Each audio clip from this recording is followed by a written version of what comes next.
laissez-moi vous amener dans le sud de la France, dans les provinces de la Barousse et du Comminges, au cœur des Pyrénées. J'y ai trouvé un accueil chaleureux. La preuve, la voici, c'est là, maintenant, tout de suite, en images. Bon, ben c'est bien tout ça, mais ça me dit pas où est-ce que je vais pouvoir manger ce soir. Parce que je suis un petit peu désabusé là. Tu viendras manger à la maison. Ah, ben écoute, si tu m'invites, alors je ne dis pas non. Hein. Ah, ben, ça sera avec un grand plaisir. Tu sais, moi je suis pas compliqué, hein, à la bonne franquette. Hein. Pas de problème. Ça peut se faire. Ça peut se faire. Ben écoute, j'accepte avec plaisir. Ça va se faire. Bon, ah ben merci, voilà. Après, question de dormir, t'inquiète, oui, j'ai trouvé.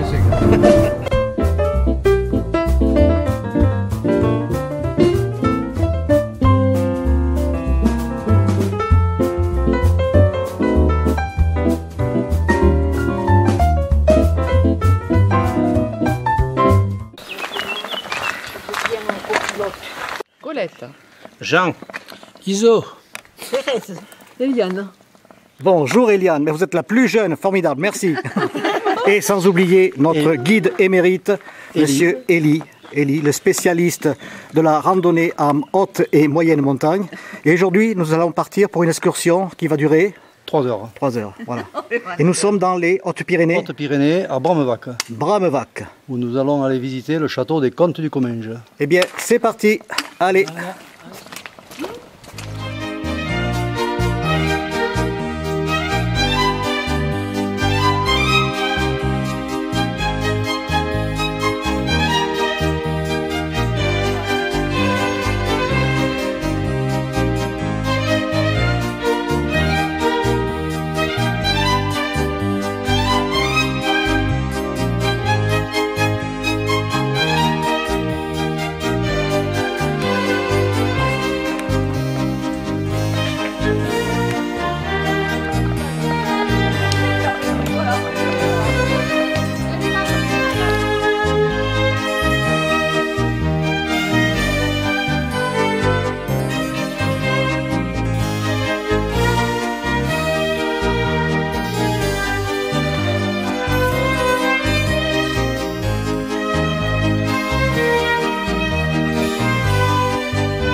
Eliane, ici nous sommes dans les Hautes-Pyrénées et nous sommes sur les ruines du château des Comtes du Comminges. Oui. Est-ce que tu connaissais? Non, pas du tout. Et alors, quelle impression ça te fait? Ben, c'est très beau, c'est authentique, c'est très, très nature, ouais. très frais, au perché. Voilà. Alors, tu vois, je ne savais pas justement ce soir où dormir. Eh bien, je me suis dit peut-être que ça serait bien de pouvoir dormir ici. Hein, qu'est-ce que tu en penses? Ça fait réfléchir quand même. Fait réfléchir. Bon, ça fait réfléchir. Il nous reste encore 5 heures devant nous. Oui. Je pense que la décision sera prise à la fin. Oui. Alors, on va continuer le périple, d'accord? Voilà, c'est ça, tout à fait. Allez, c'est parti. On va continuer.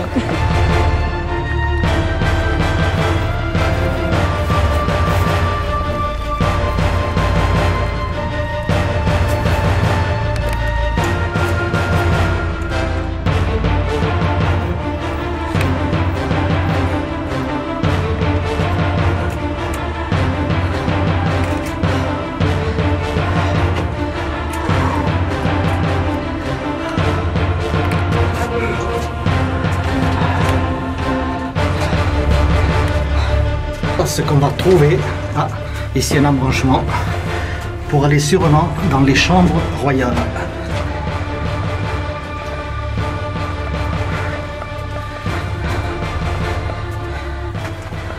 Waouh! Ah, ça le fait, la vue sur la nature.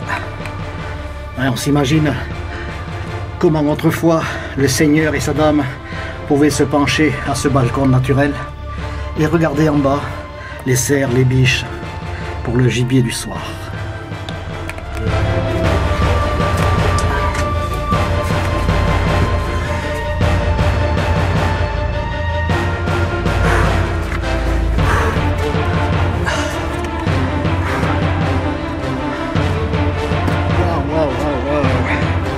Regardez-moi ça.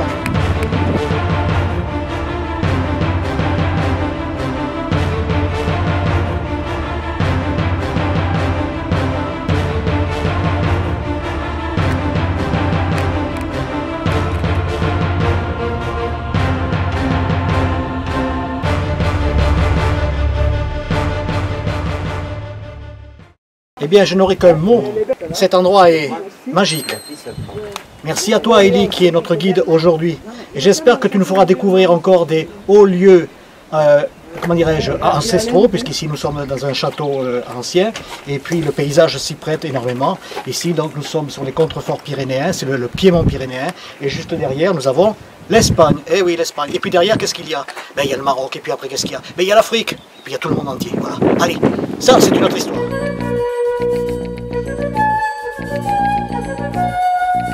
Alors, Eliane, Oui, toujours bon pied, bon oeil. oui, toujours bon pied, bon oeil. Ouais. Ça va.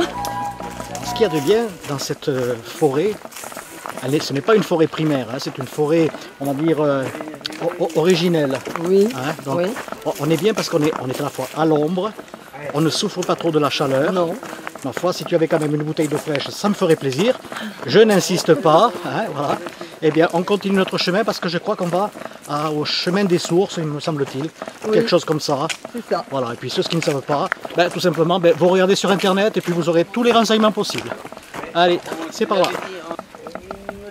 Oh, Bagna, approche. Ces murs-là qui sont à côté de nous, là, qui c'est qui les a construits? Mais c'est les murs qui datent de l'époque du château. C'était des lieux de passage qui reliaient certainement le château des Comtes du Comminges au village de Moléon-Barousse. Ouais. Alors pourquoi les comtes du Comminges? Est-ce que c'était une baronnie importante? Mais oui, parce que c'est elle quand même qui gérait tout le Comminges et le Comminges s'étendait assez loin. D'accord, c'était vraiment une province. C'était une province carrément. Ouais. Et aujourd'hui, qu'est-ce qu'il en reste du Comminges? Mais... Hein, le nom. Le nom, comme beaucoup de régions de France. Voilà, hein, exactement. voilà. C'est l'histoire. Hein, L'histoire voilà. qui est très riche, qui a un passé qui est magnifique. Voilà, bien sûr. Donc nous sommes sur des sentiers, on va dire, historiques. Historique, Hein, c'est le cas voilà, de le c'est dire. le cas de le dire. Voilà. Des sentiers qui ont une âme. Alors justement, tu me dis les sentiers qui ont une âme, mais moi je te dirais, objets inanimés, avez-vous donc une âme qui s'attache à notre âme et la force d'aimer? Lamartine, c'est pas de moi. Hein. Alors, moi je m'attendais, comme m'avait dit notre guide Élie, à une petite virée de 3-4 km à peu près. Mais vous voyez un petit peu la tronche que je me paye, c'est-à-dire que ça fait déjà presque 2h30 que l'on marche, certes dans la forêt ombragée, et moi qui n'ai pas l'habitude de marcher, ben là je me trouve, non pas en difficulté, mais en expectative on peut dire, parce que je me demande où on va, qu'est-ce qu'on va voir, et surtout, quand est-ce qu'on rentre se poser.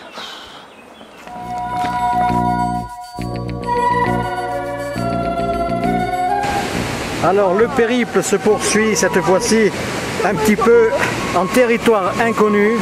Ça devient chaud là. Oui, c'est chaud. Ah hein. ouais, c'est chaud là. Alors pour ceux qui se restent bien accrochés, ça va être le saut de l'ange. Et il nous suffit de trouver un ou une ange qui veuille bien faire le saut. Eliane, oui.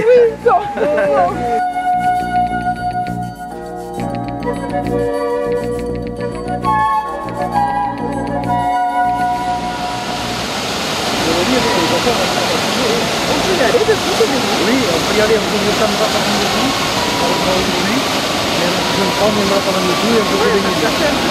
Ah oui, ça va être bien là. Il y en a un là-bas. Ne lâche pas les yeux. Tirons-nous.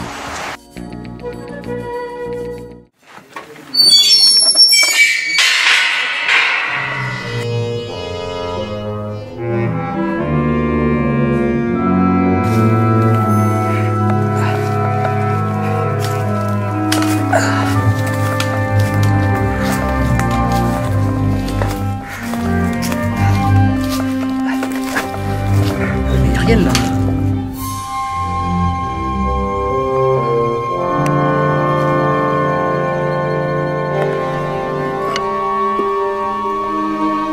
Hop, hop, hop, hop, qu'est-ce que c'est que ça? Alors, à mon avis, je pense qu'on est dans un domaine réservé.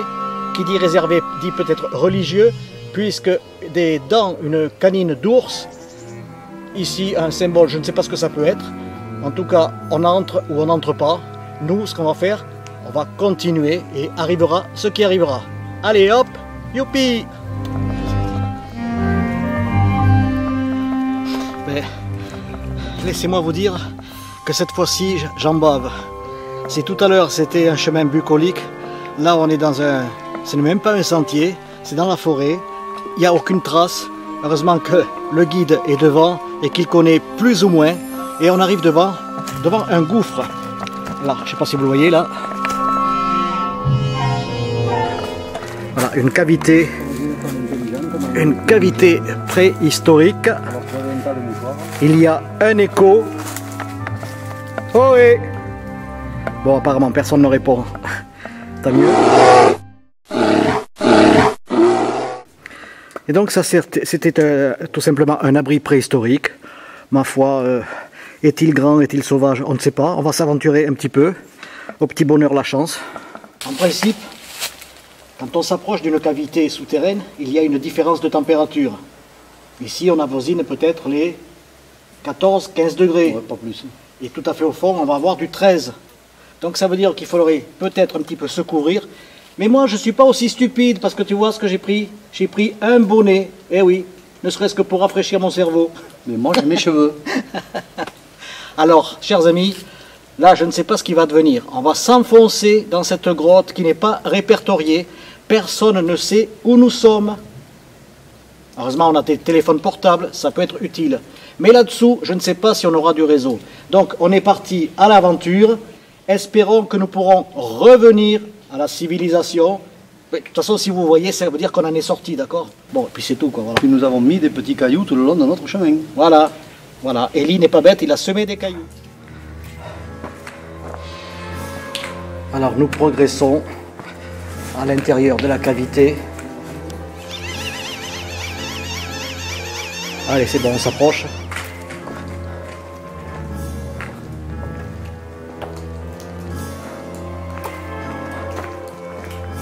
Éclaire-moi ça là.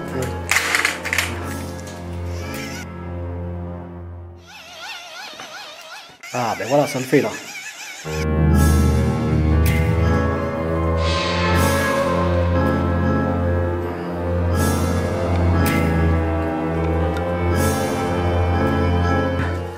La cavité s'enfonce sur à peu près peut-être une quarantaine de mètres, allez savoir, je sais pas.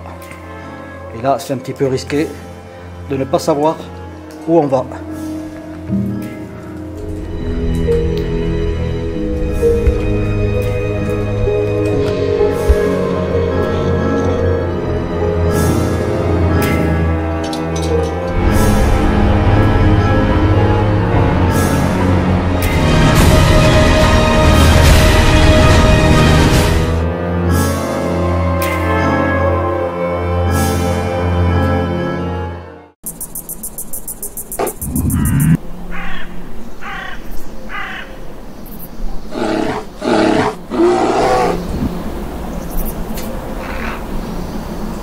On vient de faire un petit parcours du combattant pour ceux qui ne savent pas marcher comme moi.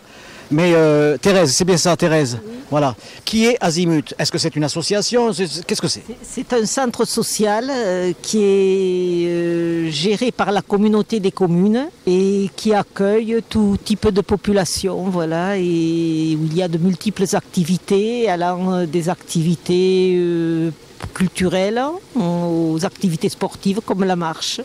Comme la marche que nous faisons aujourd'hui. Je crois savoir quand même que parmi les marcheurs qu'il y a ici, il y a des randonneurs aguerris en quelque sorte. Des randonneurs aguerris, je ne sais pas. Alors, je suis conseiller municipal, conseiller communautaire, et donc à ce titre-là, je siège au conseil d'administration d'Azimut. Voilà. Merci Jean. Voilà, là on en sait un peu plus, hein. On en sait un peu plus là. Et on est ici à la maison des sources. Qu'est-ce qu'elle a de particulier? Ben, la maison des sources, ça veut dire qu'il y a plusieurs sources qui coulent et dont ils récupèrent l'eau pour faire pour embellir un peu le paysage. Après il y a une certaine partie qui est potable dont il y avait les eaux de la Barousse, mais ils l'ont fermé vu qu'il y avait un germe dans les eaux. Autrement, il y avait un centre d'embouteillage. Un centre d'embouteillage. Ouais, qui a été, qui était les eaux de la Barousse, mais qui a été fermé.